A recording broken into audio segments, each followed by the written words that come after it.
সামাজিক যোগাযোগ মাধ্যমে সুইমস্যুটের ছবি দিয়ে বাজেভাবে কটাক্ষের শিকার স্বস্তিকা। স্বস্তিকা মুখার্জি বরাবরই স্পষ্ট উত্তর দিতে পছন্দ করেন, আবার তাকে নিয়ে কম বিতর্ক বা ট্রোলিংও হয় না।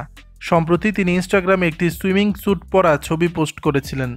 তারপর এ ছবি নিয়ে ভক্ত অনুরাগীদের মাঝে ব্যাপক আলোচনা সমালোচনা শিকার হয়েছেন। এবার এ বিষয় নিয়ে মুখ খুললেন তিনি। এক সাক্ষাৎকারে স্বস্তিকা বলেন, ভালো মায়েরা হাতা কাটা ব্লাউজ পরে না, সুইমিং কস্টিউম পরে না। জানি না আমি কি করে তারা। নাইটির উপর দোপাট্টা বা গামছা তো ভালো মায়েদের সুইমিং কস্টিউম ডেফিনেটলি হতে পারে না। সমাজে যে কোনটা শালীন আর কোনটা অশালীন সেটা যে যার যখন যেমন ইচ্ছে হচ্ছে তখন তেমনভাবে ঠিক করছে। অভিনেত্রী বলেন, আমার সুইমিং কস্টিউম পরা পোস্ট নিয়ে যা হলো, ভালো লাগছে, থাই মোটা বডি শেমিং হচ্ছে সেসব ছেড়ে দাও, ওসব নিয়ে কথা বলছিই না। খালি মনে হলো সাঁতার কাটতে মানুষের কি পরে যাওয়া উচিত। ভালো মায়েদের চুল বড় হবে, চুল কাটতে পারবে না।